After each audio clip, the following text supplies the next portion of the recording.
সুখবর রয়েছে, পাশ করলেই তুমি চান্স পাচ্ছ।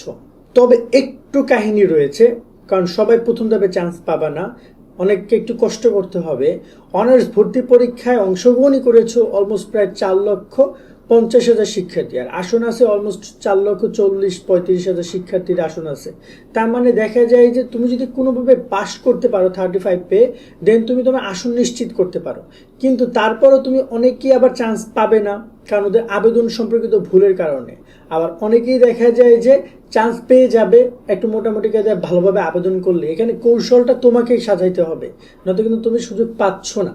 আমি একটু ক্লিয়ার করে দেই যে কি হচ্ছে। ভর্তি পরীক্ষা দিয়ে এসেছো, অনেকের পরীক্ষা খারাপ হতে পারে, ভালো হতে পারে, যার কারণে এই কনফিউশন তৈরি হইতে পারে। আমি তোমাদেরকে নিশ্চিত করছি কিভাবে তোমরা ভর্তি পরীক্ষার এই বেসিক বিষয়গুলো একটু মাথায় রাখবা। খেয়াল করে দেখো যে তোমাদের এখানে যেহেতু শিক্ষার্থী সংখ্যা এবং আসন সংখ্যা একই, তুমি যদি পাশ করো তাহলে তুমি একটা আসন নিশ্চিত করছো। কিন্তু তুমি সেই আসনটা তো নিশ্চিত করছো তোমার ইচ্ছা মতো না, জাতীয় বিশ্ববিদ্যালয়ের ইচ্ছা মতো। জাতীয় বিশ্ববিদ্যালয়ের নির্দিষ্ট কিছু কলেজে, যে কলেজগুলোতে শিক্ষার্থীর সংখ্যা কম, সেখানে আবেদন কম করে, তো সেই সব কলেজে আবেদন করলে তুমি একমাত্র নিশ্চিত করতে পারবা।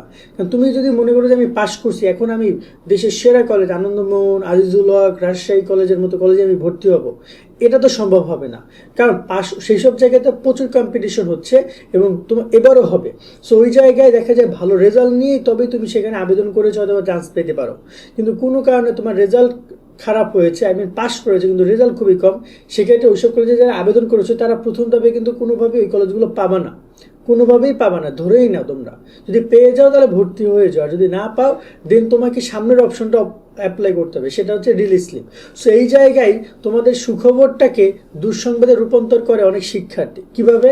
ওরা রিলিজ স্লিপে ওই একইভাবে ও পাইছে, ধরে নাও যে 40 মার্ক, ও টোটাল 200 মার্কের মধ্যে আছে সর্বোচ্চ 100 মার্ক আছে।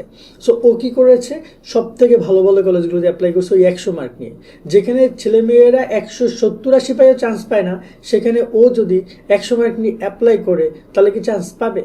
পাবে না। তোমার বেলা এই জিনিসটা মাথায় রাখতে হবে, তোমার রেজাল্ট যেটা, সেই যোগ্যতা অনুযায়ী তোমাকে বিভিন্ন কলেজে আবেদন করতে হবে। লাইক তুমি এখানে আবেদন করার ক্ষেত্রে রিলিজ স্লিপে যখন আবেদন করবা, তখন তোমরা যেহেতু প্রথম ধাপে তুমি কলেজ পাচ্ছই না যে কলেজে আবেদন করেছিল রেজাল্ট খারাপ হওয়ার কারণে, সেক্ষেত্রে তুমি যদি কনফার্ম ভর্তি হতে চাও তাহলে তোমাকে তোমার রেজাল্ট অনুযায়ী ওই কলেজগুলো অ্যাপ্লাই করতে হবে। যেমন ভালো কলেজগুলো তো মিনিমাম 150-এর উপরে রাখতে হয়। দেখা যায় যে যে সকল কলেজ প্রাইভেট এবং গ্রাম পর্যায়ে অথবা জেলা পর্যায়ে একটু নিম্নবর্তী কলেজ, সেই কলেজগুলোতে তোমরা মোটামুটি 100-তে 120-এ চান্স পেয়ে যেতে পারো। তো ওই কলেজগুলো তোমাকে অ্যাপ্লাই করতে হবে। রিলিজ স্লিপে, প্রথম রিলিজ স্লিপে 5টা এবং সেকেন্ড রিলিজ স্লিপে আরও 5টা পর্যন্ত কলেজ তুমি সিলেক্ট করার অপশন পাচ্ছ। তো এইভাবে তোমরা তোমাদের চিন্তা ভাবনা করতে হবে আমি মনে করি, এবং বাকিটা তোমাদের হাতে নাই, এটা জাতীয় বিশ্ববিদ্যালয়ের হাতে। তারা তাদের জায়গা থেকে সিলেক্ট করবে তোমাদেরকে তারা নিবে কিনা। সেই জায়গায় তুমি যখন 5টা করে কলেজ সিলেক্ট করবা এবং একাধিক সাবজেক্ট সিলেক্ট করার অপশন পাবা, তখন তোমাকে বুঝে শুনেই আবেদনগুলো করতে হবে যে আসলে তোমার রেজাল্ট কি আর তুমি কোন কলেজগুলোতে অ্যাপ্লাই করছো, তারা তোমাকে নিবে কিনা। তাই রেজাল্টের সাথে সাথে চিন্তা ভাবনা করো, বেশি বাতাসে উড়ো না। আর সুখবর অবশ্যই তোমাদের জন্য যে তোমরা চান্স পাবা কনফার্ম, তবে আবেদনের ক্ষেত্রে কলেজগুলো যেন তোমার রেজাল্ট অনুযায়ী হয়, তাহলে হয়তো বা চান্স পাবা। নয়তো কিন্তু প্রতি বছরও অনেক আসন, প্রায় 40-50 আসন জাতীয় বিশ্ববিদ্যালয়ে ফাঁকা থাকে। কেন জানো? আবার অনেক শিক্ষার্থী ভর্তি হতে পারে না, কারণ এই যে কম্বিনেশনটা ওরা বুঝতেছে না। ওরা কি করে, ওদের রেজাল্ট খারাপ কিন্তু অ্যাপ্লাই করে ভালো ভালো কলেজে, যেটা কোনোভাবেই কাম্য নয়। ওই কলেজগুলো তোমাকে কেন নেবে? তোমার থেকে বেটার স্টুডেন্ট তারা যদি পায়, সেই বিষয়টা মাথায় রাখতে হবে। আজকের মতো ভিডিও এখানে শেষ করছি। সকলে ভালো থাকবা। আল্লাহ হাফেজ।